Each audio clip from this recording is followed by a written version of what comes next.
This is the Lone Crater YouTube. We hope this video helps. You start now.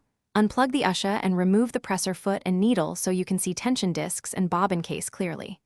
Once done, clear the spool and bobbin area of lint and old thread.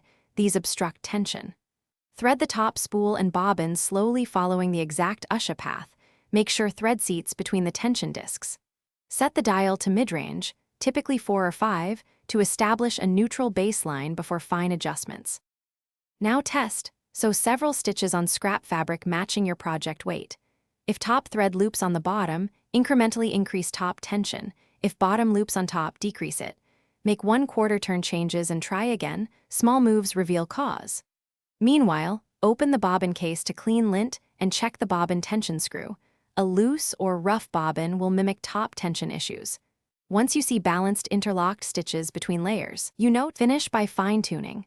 So a few long seams, watching stitch formation and making tiny dial tweaks until stitches sit evenly between layers. Once satisfied, note the dial number and thread types so you can return quickly. Make sure you always use the same thread weight top and bottom when practical. Mismatched threads force tension compromises. Troubleshooting tip. If issues persist despite correct threading and dial changes, thoroughly clean and oil the bobbin area, and consider replacing a worn.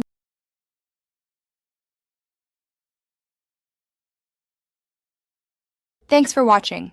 Consider subscribing if we helped you.